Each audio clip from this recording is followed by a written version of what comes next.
Well, good evening and welcome. Tonight's presentation is a collaborative effort of the Region 3 Parent Resource Centers, which is made up of Caroline, Spotsylvania, and Stafford County Public Schools Parent Resource Centers. We are also joined this evening by Melissa White, the Caroline County Transition Specialist, and a panel of parent speakers who will be sharing about their experiences as well. So thank you all for being here. This presentation is being recorded and will be available to share with participants next week. A link to the video will be emailed to everyone who registered. You're going to also be receiving links during this presentation in your chat. So take a moment to locate that on the menu bar on your screen. Thank you for staying on mute during the presentation. Feel free to put questions in the chat or wait until the end of the presentation to unmute yourself and chat with us that way. All right, so our Connect the Dots presentation, as you can see, is going to be targeting planning early for transition for your elementary age child with a disability. Many families tend to think of transition as something that they only need to think about for their child in high school. But this presentation is going to show that it's really never too early to start thinking about your child's transition and how parents can help to foster and connect the lessons learned in school, home, and the community to help prepare your child for the future. Good evening. I'm Melissa White. I'm the Transition Coordinator for Caroline County Public Schools, and we're going to talk a little bit about transition. Transition is the process or a period of changing from one state or condition to another. What I do is I'm the Transition Coordinator, and I support students with disabilities from school to adult life in the community. Stafford, Spotsylvania, and Caroline all have transition specialists or coordinators that advocate and support, assist, collaborate with the case managers, students, families, as they go through that process of exiting school to whatever life journey they decide to go to. Transition planning.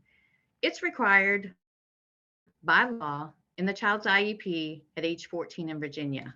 It is an IEP team decision, and it is a transition section located in your student's IEP. It may need to be earlier, depending on the needs of the child.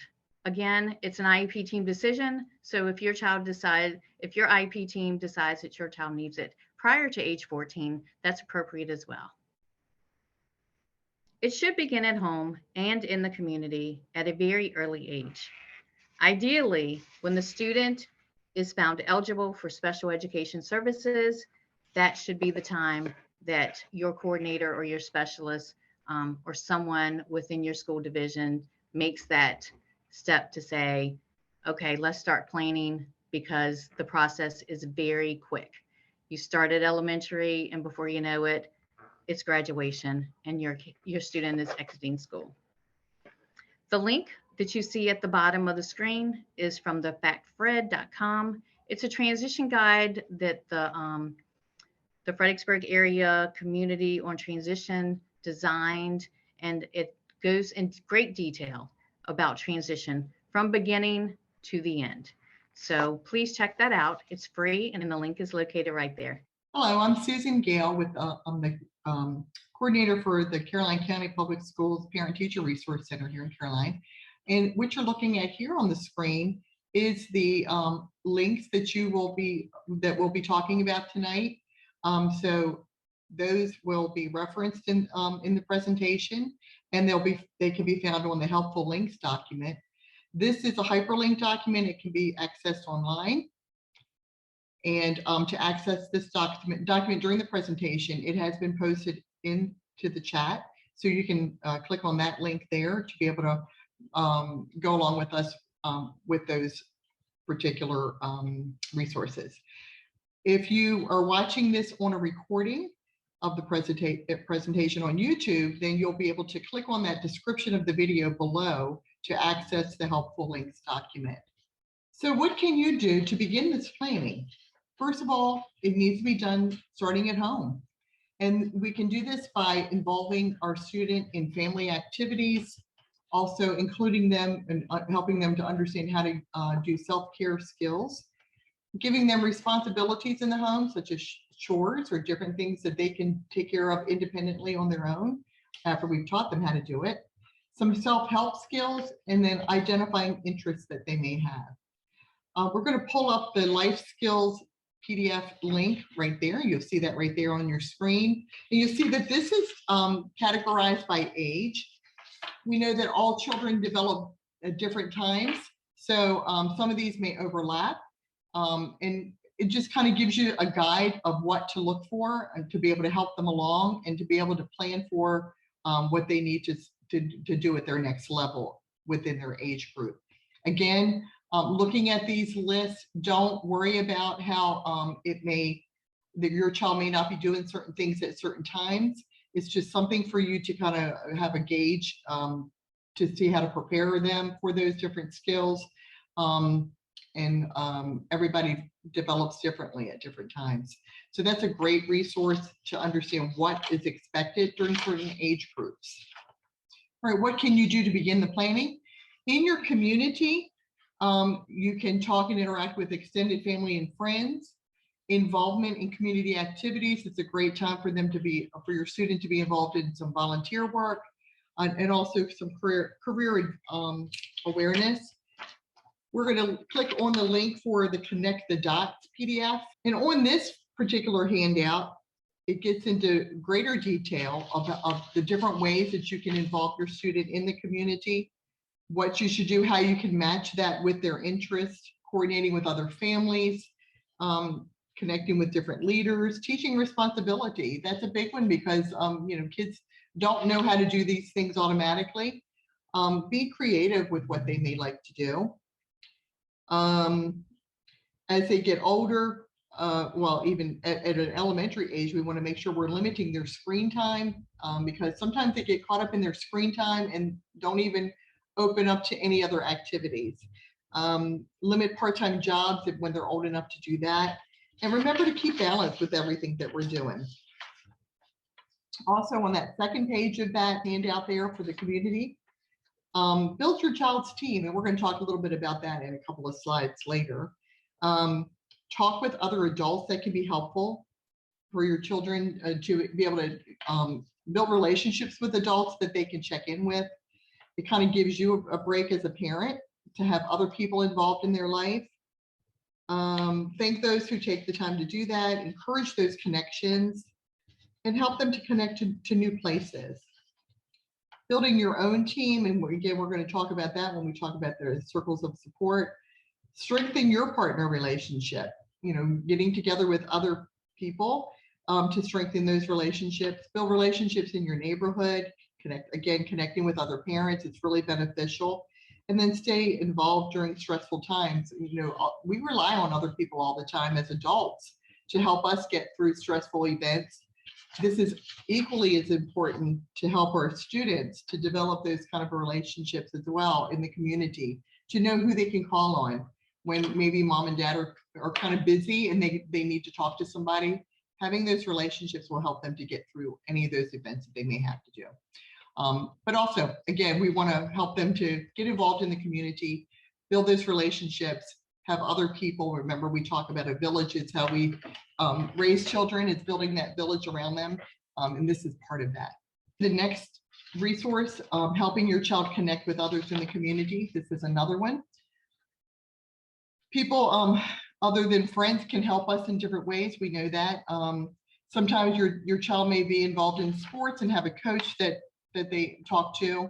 Also, you may have other people in the school setting, the librarian or the counselor. School counselors are also another person that your child can be connected to.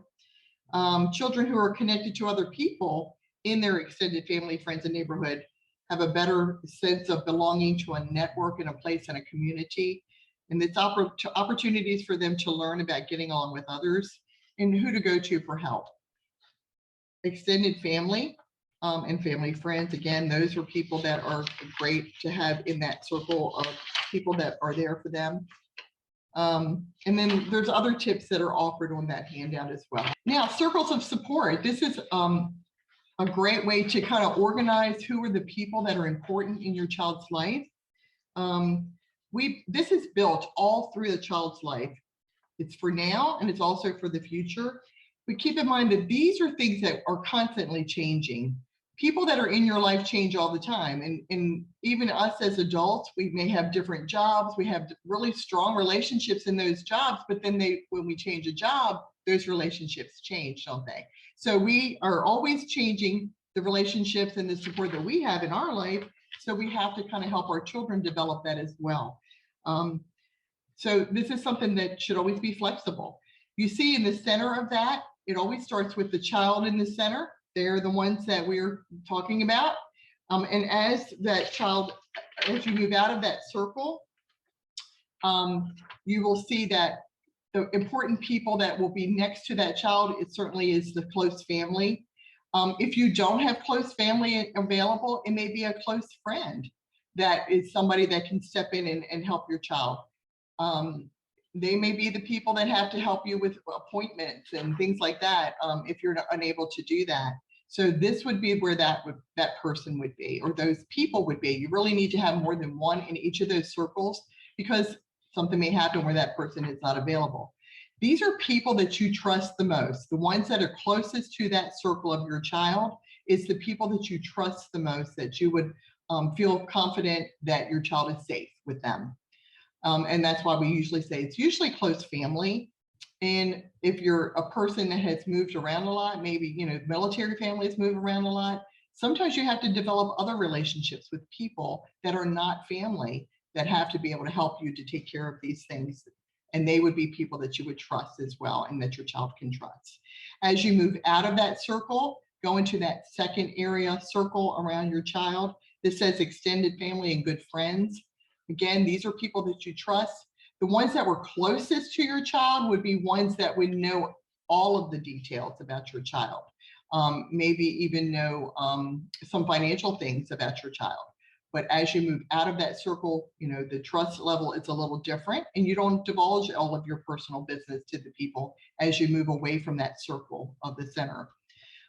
So the good friends, those again would be people that you trust.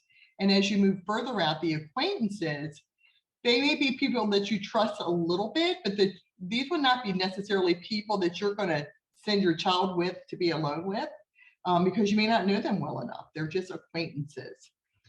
They can be people that could be some teachers that they work with, maybe some people at school that they know, or the teachers or the adults at school that they know. It would be like a cafeteria lady.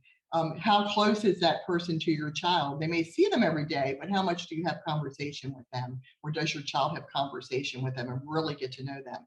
That would be more of an acquaintance. So, and as you move further out in that circle, those circles, the paid support, that's your hairdressers or people that does their haircut, somebody that may be paid to drive your child somewhere, people that the doctors, the therapists, the people that provide those services that you're paying for. And again, in a lot of cases, you're not going to necessarily have your closest family in that closest support to the child and to your family. A lot of people have church family that they kind of rely on more so, because maybe there is not family around, or family that does not come around that much to know what's going on in your life. So these are things that really do need to be talked about, discussed, and set up as you plan the life of your child. And again, it does change all the time, but you just have to have those people in your life, and your children need to understand that as well. Okay, now we're going to go to our panel of parents. Our first parent that you're going to see a video of is Joyce Resch, who's going to talk about the elementary years that she has shared with Charlie. Good morning. My name is Joyce Resch, and I am just a mom. I have two now grown sons who both receive special education services through Stafford County Public Schools, starting in preschool until graduation for my youngest and the age of 22 for my oldest. While the boys were in school, I spent 12 years as the parent coordinator at the Stafford County Parent Resource Center with the school system.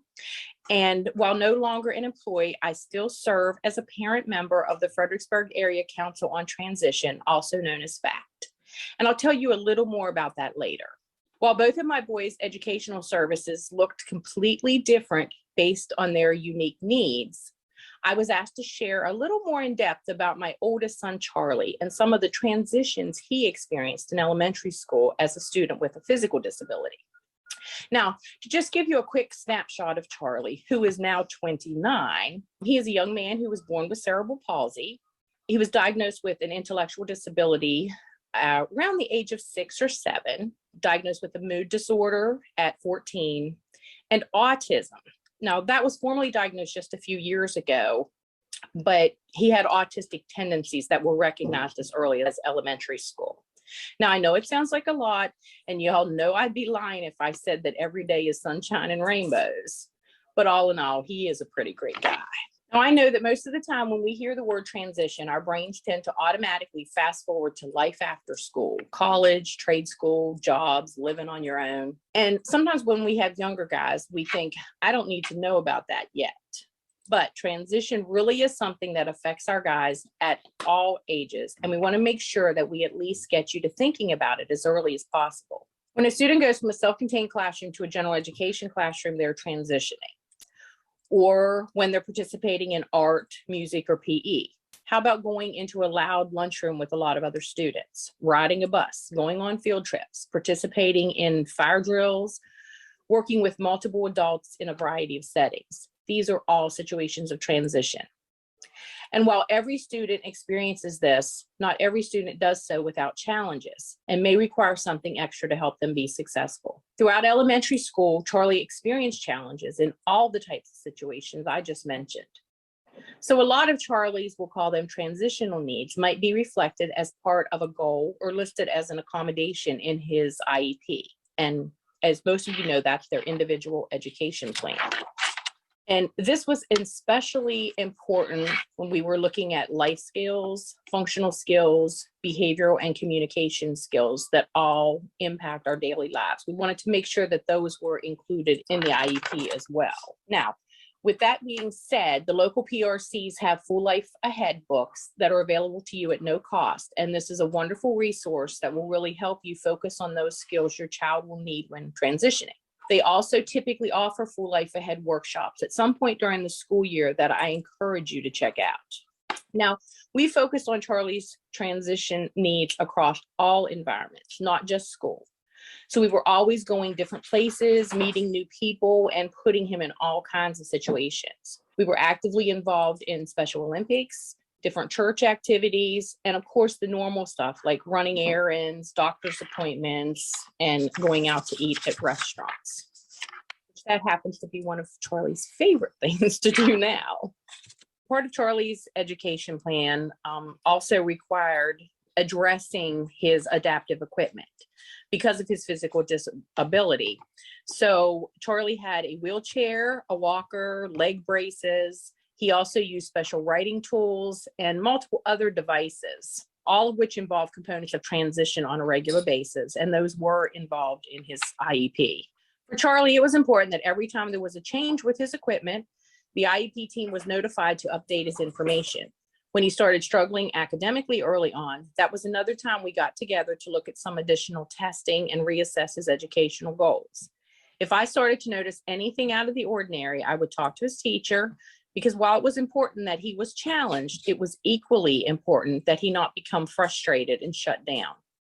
Now, in saying that, I cannot stress this enough, but if you aren't active in your child's IEP meetings, I encourage you to get involved. I've been there, and I know that sometimes these meetings can be overwhelming, but you as the parent are an extremely important part of this team. And while the schools do have your child's best interest at heart, you are the person who knows your child best, and you want to make sure that your baby is getting what they need. And while IEPs are legal binding documents, they're also fluid, which means that they can be reviewed, changed at any time.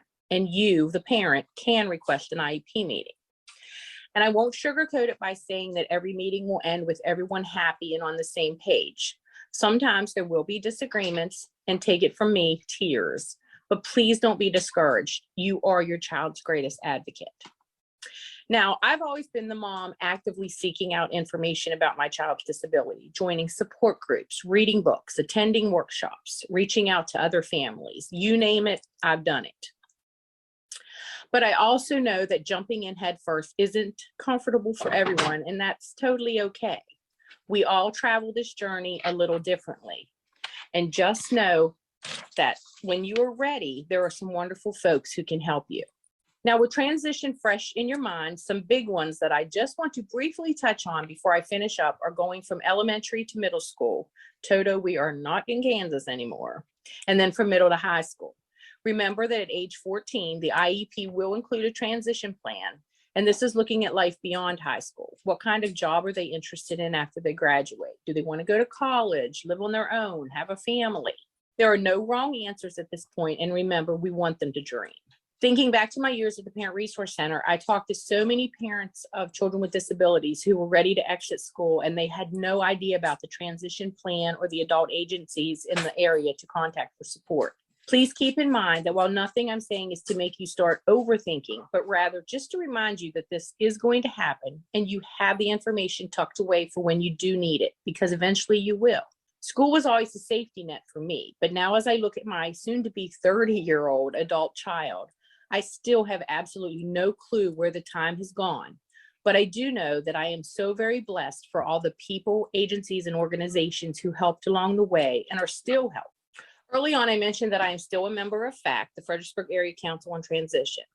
This is a group that has been around since 2002, and it's comprised of community members whose mission is to support individuals with disabilities as they transition from high school to adult life.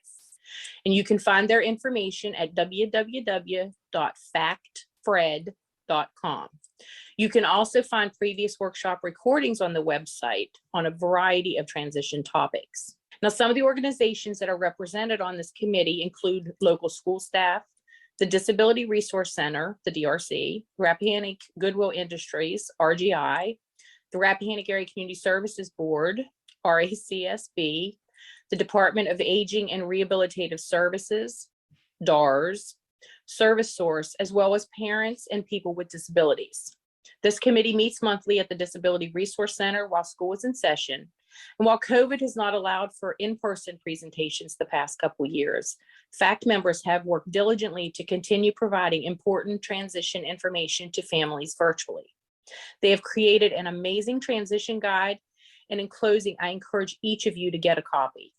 Along with adult services that you are not going to need just yet, it also includes resources about Medicaid waivers and SSI, that's the Supplemental Security Income, both that may be accessed by children who qualify. And lastly, while wait lists for some services continue to grow, it is never too early, at the very least, to familiarize yourself with the options. Y'all have a blessed day. Hi, everybody. My name is Michelle Lewis, and I'm sorry I won't be there in person with you this evening. But I certainly wanted to share my story and my experiences with you all. Since being down here in Spotsylvania County, we moved down here about 5 years ago, and my son Charlie is receiving resource and has an IEP. And being new to the area, you know, we certainly needed help just to learn how the system works down here. And oh my gosh, SEAC was such a huge help for us. Just meeting other parents, meeting the leadership of the program. So I had places to go to ask my questions. You know, it was just having this resource right under my feet as we moved was just wonderful. And then of course, meeting the ladies at the Parent Resource Center, you know, just to get my library input and just having somewhere to sit and maybe cry many times with and ask for help. It's just phenomenal. Having just this resource available to us is amazing. We had a need of really great help from Parent Resource. Back, Charlie hit 7th grade and we hit puberty. And none of us knew what to do. All of a sudden, Charlie could not handle his day. He could not handle school. He was confused, emotions, could not handle his emotions. I didn't know what to do, honestly. And we were all dazed and confused, the school and myself and my child. I will call that period dazed and confused. And we just went and sat with, you know, the girls at Parent Resource, and we just worked through with a clean slate and helped us, you know, work through maybe who to contact with the support services, maybe bring help in from student support services, get some, fresh ideas, people not stuck in our path, but bring in a whole new set of ideas. And honestly, after a few meetings, bringing the whole team together, new IEP meeting, new eyes, ears, listening, meeting my kid, we were able to quite simply actually just make some adjustments and lead him on his pathway. Charlie felt confident again. He felt like he could have control of his life. I felt like I had, I could help him with some control too.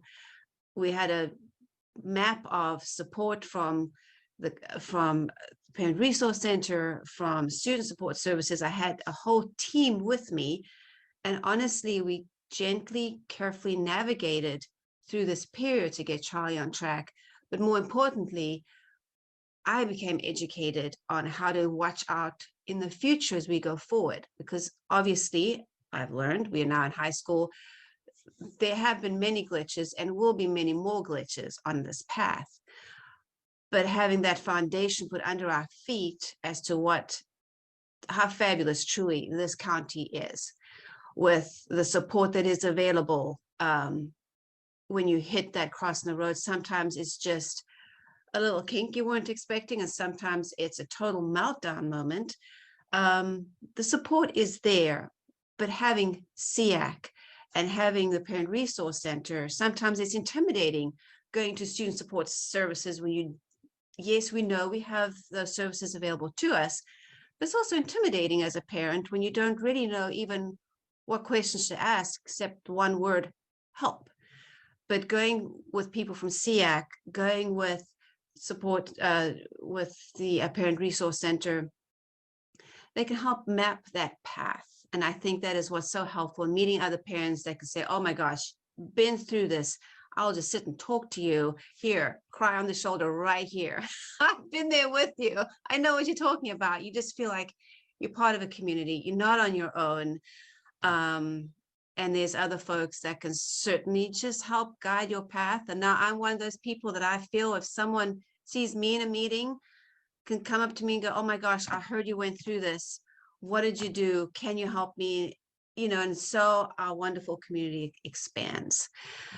So anyway, that really is my story, and the story that will be continuing for a lifetime, I know, but I'm just very thankful that we were in Spotsy at this moment that really my son had his little crisis.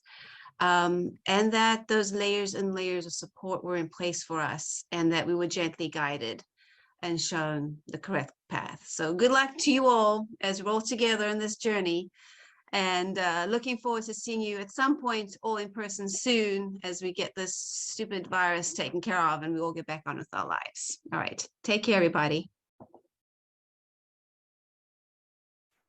Hi, I'm Sandy Sprague, and I'm the parent facilitator at the Spotsylvania Parent Resource Center. And I want to share with you how community and the recreation part in our lives really affected one of my sons, and how it really prepared him for the future. And even as an adult, that he's had some great. Hi, I'm Sandy Sprague, and I'm a mom of 3 sons who had various disabilities. Although we were concerned about our son's academic success, we were very aware of their lack of ability to join in social situations. They didn't understand facial expressions and body language, didn't deal with conflict very well. They had difficulty transitioning, making and enjoying friends with their peers. We also knew that we had to create some social situations, that they would not just happen. And we wanted our sons to be able to participate and enjoy and learn within their social world. This would lead to having successful and meaningful relationships, not just within our family and school, but also in the future when they got more involved in the community and future employment. As we planned for their involvement in recreational activities, there are things we had to consider, not just about their interests, but also the impact of their disability and their physical health, such as considering the environment, sensory issues, Is it too hot? Is it too cold? Is it inside? Is it outside? What's the length of the activity? Is there a large or a small group? And also to consider what the impact would be on us as a family to be involved. We tried different sports, such as soccer. That was a disaster. Baseball, library summer program, 4-H activities, volunteering for nonprofits, allowed for different interactions in small settings during various times. They were very successful.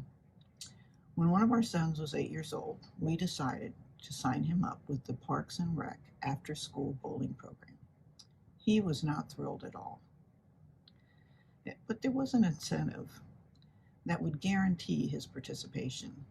The program was right after school, and since boys are always hungry, pizza was being served to all the participants each time bowling took place.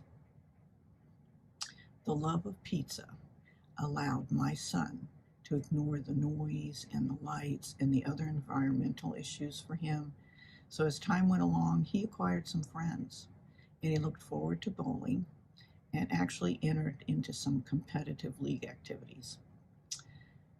As we entered into the high school years, looking at transitioning out of school, we knew that our son was not going to go to college, but he enjoyed working with his hands.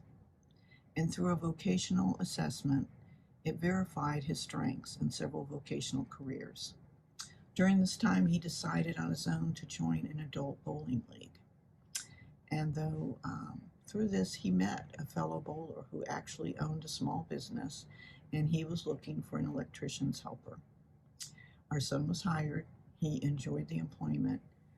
And through that job, he actually made some contacts and became employed for a Northern Virginia gas company.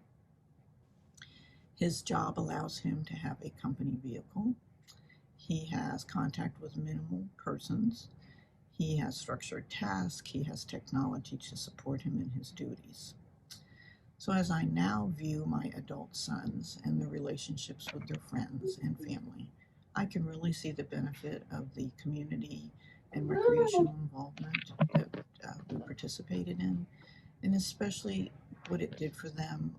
It increased the ability of coping skills. It helped them with self-regulation. It lowered their stress levels, and ours too, and it also improved self-esteem. Hi, my name is Rebecca Leggett, and I'm another parent who is also a coordinator at one of our parent resource centers. I'm with Stafford Parent Teacher Resource Center, and I'm going to quickly talk to you about having dreams as you and your child go along this journey we're talking about here tonight. So there's all kinds of dreams. There's the ones we all have for our children as they're growing up. There's the dreams our children have for themselves. But those dreams are constantly changing as our children grow, because dreams shift as children grow older. Dreams shift as we as parents and our children learn who they are with their disabilities and what they want from life. So I'm going to share a little bit of what I learned along our path with our son. And one thing I would tell you is, like each one of you, we look at our children through the eyes of a parent. And we're just like any other parent, but we have a few extra added facets or characteristics that come with that territory of having that child with disabilities. And every time we walk out of our house and we walk into the school or we walk out into the community, we bring those things with us. So we walk into the world with different dreams. And for some of us, like me, it was that hope that someday there would be this massive aha moment when he was little and in kindergarten, and all of a sudden it would all make sense and he would start progressing with his typical peers.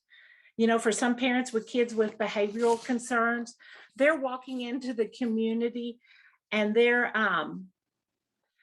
looking at the school, they're looking at social outings, they're even looking at a trip to the grocery store, hoping that there's no major meltdown. We have parents of children with medical issues who are walking out into the community and into the world, and in the back of their mind, they're thinking, please let my child make it through the year. And then you have parents like me again, who all of a sudden was sitting in an IEP meeting. They said whatever they happened to say. He was in elementary school, and I went, and I lost probably 10, 15 minutes of that meeting, because all of a sudden my mind went, what? We're saving for college. Is he ever going to know what it's like to go to college? Is he ever going to know what it's like to live out on his own? Is he ever going to know what it's like to have a family? And it's really hard to separate those future things from the here and now, because we all know how important school, social interaction, etc., is on the successes that we dreamed for our children in their lives. So there's a story. An author was asked to write Welcome to Holland, write about what it was like to have a child with disabilities. And she wrote this article. You have a link to it on your sheet. And it's one of the best examples I've seen where a lot of us parents go, yeah, it's a lot like that. So she wrote about that for 9 months, you're planning this trip to Italy. You're planning where you're going to go, what you're going to do, what you're going to eat. You're getting guidebooks and everything together. The day comes, you get on your plane lands, and they say, welcome to Holland. And you go, but I was going to Italy. And they say, well, Holland's where you landed and Holland's where you have to stay. And so you get off that plane and you meet a whole group of people you would have probably never met before. You experience a whole different set of things that you would have experienced than you thought you would. And that whole time, your friends' kids are coming and going, and they're coming and going, and they're from Italy, and it's flashier, it's faster paced. And there's this little piece of you that goes, that's where I thought I was going to go. That's where I dreamed of going. But then you come back and you look at Holland and you see that Holland has a beauty in and all of itself. Holland has Rembrandts. Holland has tulips. Holland has windmills. It's not a bad place we landed. It's just we ended up in a place we didn't plan to be in, or we didn't dream about when we were planning our children's lives and their future. So I taught for many years. I was a special ed teacher. And I often say the most humbling point in my teaching career came the day I sat on the other side of that table. And I sat there and had to talk about my son and his disability, which meant he was struggling and he was always going to struggle. And I realized that I had never totally understood what my families and my students were going through, because I'd never walked a mile in those shoes. So at that point, I knew I wanted to get involved, and I wanted to gather every piece of the information I could about Virginia, what kind of services, what kind of supports were here. I was working at the PRC. So I got involved with a group of parents who came to Richmond once a month for a year. And there we learned about public policy, advocacy, and state programs and resources. And in the evenings, we sat around and we visited and laughed and talked, shared about our families, our kids, and what we hoped for them. And I have 3 takeaways, and I'm only going to talk about 2 of those tonight from those parents. And one would be to allow and expect our kids to dream big dreams too. There was a lady at the federal level. She had significant disabilities. We learned about her while I was there. And she talked about that she remembered growing up, her parents never had hopes and dreams for her. They had hopes and dreams for her brothers and sisters, and she never had hopes and dreams for herself. But she realized as she gone on to life and she was going into her career, that in order to succeed, she had to learn to have dreams for herself. So what does this look like for us as parents of children with disabilities? The example I'm going to give you is I was a teacher. So let's say I'm in my classroom and I have the little guys, which I tended to have a lot. And I give them a writing assignment because from the time they're itty bitty, we as parents start telling our kids, what do you want to be when you grow up? What are you going to do when you get out of school? We have them think about the future. So I'm going around, my kids are supposed to be writing about what they want to be when they grow up. I'm walking around the room like I would, and I get over to Sally. Sally's average, somewhat struggles student with some of her academic subjects, and she looks at me and says, Mrs. Leggett, I'm going to be president of the United States. And you say, you go, girl. And you talk to her a little bit about what that means. And as you walk on to the next student, you're thinking, it's all a possibility. I walk around, talk to some of the other students, get over to Craig, who is above and beyond and excels in everything he does. He tells me he's going to be an astronaut. You talk to him for a minute about what being an astronaut is, because that's well within Craig's possibilities. And I continue around the room and I get over and there's this little boy named Johnny. He's been hearing me come around the room and he's waiting for me because he can't wait to tell me what he wrote about. Johnny's that little boy that comes in my classroom. Here, example, it's my son. He's like my son. He's sitting in there. He doesn't come in for his academics because he struggles in those. He's coming in for his morning time, for his specials, for recess, for lunch, for all those sorts of things. I'm about to cough, sorry. So I get over to him and he says, Mrs. Leggett, I'm gonna be a doctor. And that initial, what do we say to this? Because to Johnny, if it was my son, for me as a parent, I know he's not going to be a doctor given the disabilities that he has. But what I would say to you is to look at him and say, oh, that's great. Let's talk about being a doctor. What does that require? Same response he's been hearing me give every other child in that room. And you may be thinking, well, that's totally unrealistic. But I would say if it's typical and normal at that age and that grade level for a child to be dreaming about their future, it's typical and normal at that age and that grade level for a child to be dreaming about his future, even if he has a disability and despite his disability. So as our children, the ones developing with their age level peers and the ones that have disabilities, as they mature, they discover their strengths, their weaknesses, what they love, what they want to do, dreams change, and that's normal. So if Johnny gets to be middle school and he's still looking at me saying, Mrs. Leggett, I'm going to be a doctor. Yeah, he might have some unrealistic expectations in life, and we'll deal with those. But even here, I had to change my mind and how I was thinking about it. I taught most of my career in a medical setting, loved it, quit teaching, became a hospital administrator. That's what I was doing when I had my son and when we moved here. If you'd have come to me and said, Becca, what is there in the medical field for a person with disabilities? I'd quickly, let's see, how about some horticulture, grounds, that sort of thing, maybe some maintenance things, maybe some cleaning, maybe some food. But I really had to change my mind. A family here brought me an article from Redbook magazine, which I don't even think exists anymore. It was back in the late 1990s, early 2000s.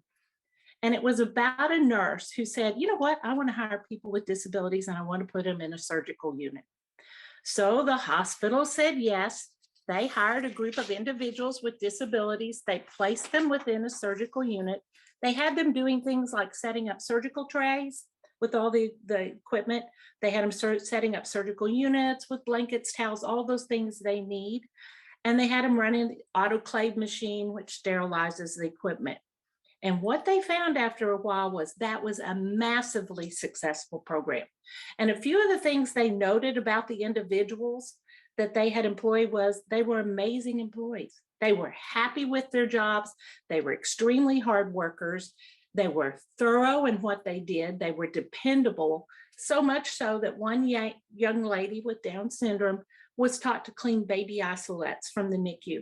She was so good at what she did that the company that made those baby isolates started sending their new employees, their new salesmen, their new reps, everybody to this girl at this hospital so she could train them how to clean isolates because she was the best at what she did. So when we think about that, remember Johnny, who said he wanted to be a doctor? Well, maybe it's Dr. No, but somewhere within that medical setting, why not? Let's take a look and see where you fit. That became Project Search, that program, and it's now found all over the world. And you'll hear a little bit about Project Search here in a minute. That year in Richmond, we also heard about a Tidewater group down in the Tidewater area that did a survey. And they surveyed people coming out of high school. What do you want in life as you graduate? And this was people with disabilities. And here the top three things were they wanted to live out on their own, they wanted a good job, and they wanted romance. Sounds like the expectations and hopes for life are the same whether their individual has a disability or not. So the second thing I would say is try not to have preconceived expectations based on a label. We all know what those medical labels and those medical diagnoses may mean for our child's life. We're very good at researching when we get those sorts of things, and we learn about how those disabilities might impact their life. We all know what IQ scores indicate. But what all those things can't tell you is they can't tell you about everything that the individual that has that had about them. So I'm going to tell you the story very quickly of my son. My son started receiving services at 2.5. We knew he was behind. He struggled. He was receiving special education services through developmental disability program. He was 7, very much had a lack of focus. So we were doing an ADD eval. Our doctor said, I want you to go see a neurologist, just make sure there's no seizures. Off we went. Neurologist kept looking at our son, first visit, and said, have y'all ever had genetic testing? We said, no. So off we went for genetic testing. We made our appointment for 8 weeks later. We get to our doctor's office to go over the results of the genetic testing. She looks at us and says, I hadn't heard anything. Have y'all heard anything? No. She gets on the phone. She calls California, gets the researcher on the line that was doing the genetic look at our son. And they said, well, we found something really strange. So we sent all of that on to another researcher to do more in-depth research. And they said, but from what we saw, how devastated is this kid? They used the word devastated. So the next week, we talked to the researcher that was doing the more in-depth research. And his words to us on the phone were, medical science is not at the point, nor do I know if we'll ever be at the point we can explain why your son can function based on what we're seeing. He had a gene deletion, a huge, massive gene deletion. And they would have anticipated and predicted, knowing what they knew, that he wouldn't have had any brain function. So that was devastating information for my husband and I, but it only took us a day or so to go, oh my gosh, what a blessing. We didn't know that. He didn't know that. Nobody ever told him that. Nobody ever told everybody working with him, the OTs, the speech paths, the teachers. So never in his life had we said, let's not give him that option or that challenge because he's probably not going to be able to do it. Nobody ever said that because we didn't know. So we had continued through his first 7 years to give him opportunities, to give him challenges, and he had persevered with the best of them. So when I look at where my son is now and where medical science would have predicted for him to be, how can I, as a parent, not continue to give him every opportunity to learn and grow and show us how far he can come? Yes, he's behind. He's 28 now. He's behind if we look at living, education, job, but his path to working and living at home, his friends, his Special Olympics, it's a happy life. At this point, that's very fulfilling to him. But will his dreams change over time as he matures more and grows older? Absolutely, yes. And we're going to be there just like all of you guys, following along, helping him every step of the way to succeed. So there's an Indian saying that says, take my hand and walk with me till I can walk alone. And I think the mantra for kids with disabilities is take my hand and walk with me and help me find every way I can walk alone, because in the end, they want to live out on their own. That's independence as much as they each and everyone can have, a good job that's in their eyes that they feel successful and happy doing. I highly recommend you go out onto YouTube, type in Johnny the Bagger, Bagger, and read the story, hear the story about a young man with Down syndrome and how he changed the entire atmosphere of a grocery store out in the Midwest, I think. And then the third thing was they said they wanted romance. I say my son is on his own for that one, but I know we'll be there to walk with him through that and help him figure it out. So when it's tough and you might feel you can't dream or help them dream anymore of the future and situations are happening, hang in there and don't give up. Remember, there's always dreams for the future and where they're going and what they're doing. They just might change and we might have to tweak them along the journey. Good evening, everybody. My name is Marie White, and I'm actually Becca's co-worker. I'm the parent coordinator over at this Parent-Teacher Resource Center. I have a 17-year-old that was diagnosed with autism, ADHD, and sensory processing disorder, and loads of tiny little things at the tender age of 3.5, 4 years old. When I describe my kid, I tend to go towards the area of he's a gray area kid. In some areas, he functions incredibly high, where it needs literally no help or services or anything like that, any kind of support, where in some areas he functions at a much lower level and he needs a lot of support. So it's that gray area. We did not know from a very early age what it's going to look like for our child after he's graduated. However, we did know one thing, and that was that we needed to find as much information as possible, because the more information we actually harness ourselves with, the more options we will have. The information, not just what we're sharing tonight with you, but also what we are, what you're picking up from a very early age. Some of it can be really overwhelming. Sometimes you find that it's not relevant at that age, or might not be relevant to your child. But again, the more tools you have on your tool belt, the more you're going to be aware of what information is out there. So the information, the choices that you'll be making will be informed choices. I've been doing this job coming up to 3 years now, specifically in the Parent Teacher Resource Center. Some of the information still right over my head because of the type of language that's being used. It is so complicated, so impacted. However, the more you hear it, and again, from a very early age, the more you hear it, the more you're going to be able to start making sense of it. The older your child also gets, the more it's going to become clear about what applies to your child and what doesn't apply to your child. So just try and embrace all this information that's being thrown to you. We spent 2 years, this is a little bit of personal information. We spent 2 years from 2016 to 2018. We spent it here in the United States, in Stafford specifically. And Bradley received services for his disabilities. We went back to our home country for a year. When we went back, we kind of weighed up all the options, and we decided it would be in the best interest, not just for us as a family, but also for our child, and to be able to really fully support him and give him everything that he deserves, it would be to get back to Stafford.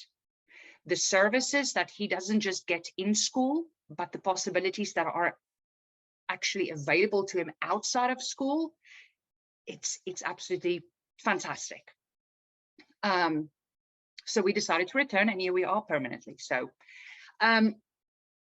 the services that Bradley is currently receiving, well, since the age of 14 specifically, because it's those transitional services, are very much aimed not just in school, but it's for when he graduates, whether it's going to be going to working in a job, whether he's going to be decided to do a post-secondary options that he might be looking into.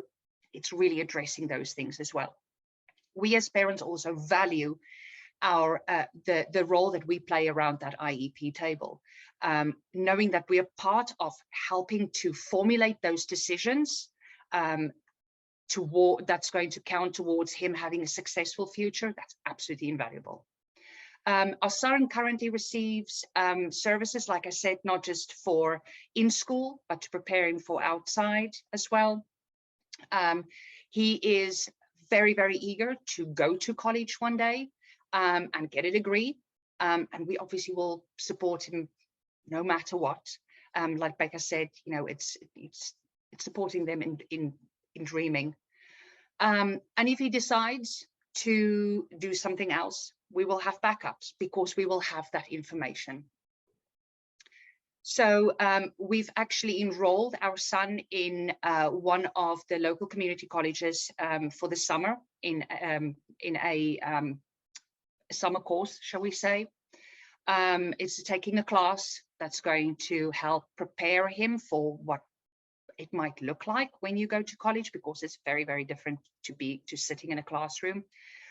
What type of things he can expect. I actually got the information here for if there's any parents that's interested. It's called an SDV 100, and most excuse me, most of these classes are happening across all the community colleges and so on. It's called a College Success Skills. And a quick information paragraph about it is, it assists students in transition to colleges, provides overviews of college policies, procedures, curricular offerings. It encourages contacts with other students and staff. It assists students towards college success through information regarding effective study habits, career and academic planning, and other college resources available to students. Back to my son, he's also started working, I would say probably the beginning of December last year. It's only something very, very small. He works on Friday evenings and Saturday evenings, but it's kind of helping him start to take those little steps, those baby steps on what life is going to look like after graduation. We have found that our son, not just having that when he's working, that rigid schedule of a classroom is removed, and he's being placed in a situation where he kind of has to adapt pretty quick. And personally for him, I think he's moving in the right direction. I think he realizes he's moving in the right direction as well. We obviously have DARS that's helping us as well. DARS is the Department of Aging and Rehabilitative Services.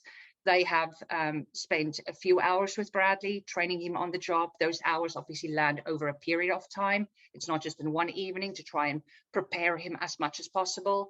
That definitely has paid off.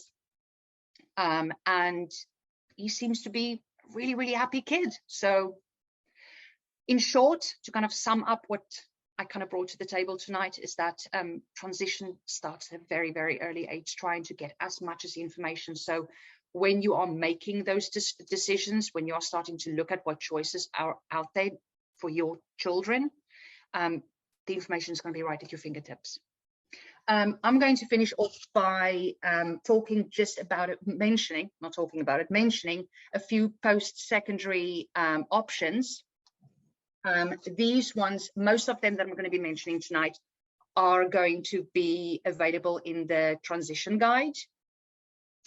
So the first one is Germanna Community College. They have vocational apprenticeship programs over there, as well as college level community classes. Then over at George Mason University, there are 3 different types. The first one is Mason Life. Now, Mason Life is a program for individuals with intellectual and developmental disabilities. This program provides a university experience with a 4-year post-secondary curriculum that is provided at the academic level of these students. The students in this program will graduate with a George Mason Certificate of Completion. This is not a degree. When there's 2 other courses that they can take as well over at George Mason, this is also called MASI, which is the Mason Autism Support Initiative. It is a comprehensive fee-based program that provides additional intensive support services to students on the autism spectrum beyond typical higher education accommodations. And the third program is the EFP, the Executive Functioning Program. The EFP provides individualized services beyond standard accommodations for students diagnosed with disabilities related to executive functioning skills. Both of these, if I understand it correctly, they will be earning a degree from that. Then we have VCU, Virginia Commonwealth University. Their program is called ACIT. ACIT is a inclusive learning and training program for transition age adults with intellectual disabilities. With individualized support, ACIT in college students participate in employment, college classes, and campus activities. And these college experiences create opportunities and prepare students to pursue self-determined futures. Then we also have Bridgewater Academic and Social Experience. That stands for BASE. That is the program that's available at Bridgewater College. This is a program that is student-centered, individual support. It's an individual support program for students on the autism spectrum or other students who feel that they would benefit from support provided.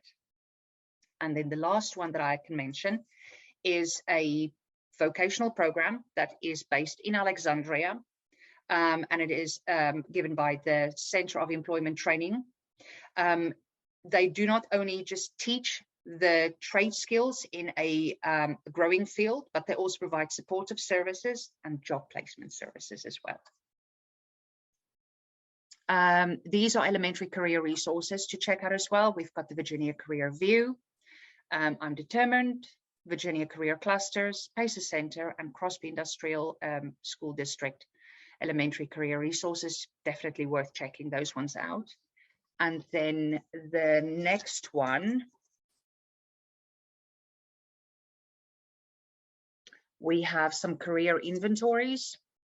There are a couple of career inventories. Here your child will be able to complete a questionnaire that will house questions based on their interests, their strengths, and so forth, and kind of like see what type of careers they might be interested in. So it's definitely worth checking that out. That's it from me. Thank you so much. Thank you, Marie. Over the next few slides, I'm going to be sharing some resources that we have available at each of the parent resource centers for you to pick up for free. Through a grant that was awarded to the Region 3 PRCs, we were able to purchase a set of career booklets designed specifically for children. This particular booklet is filled with questionnaires, puzzles, games. There's even a short script for a play in here. All of this is pertaining to careers, types of careers, and how an individual's personality and strengths can all be considered when looking into all of the different careers that your child may be interested in exploring. Additionally, we also have these career booklets, which are geared more towards the upper grades. And you are welcome to come pick these up from your PRC. All 3 PRCs have these.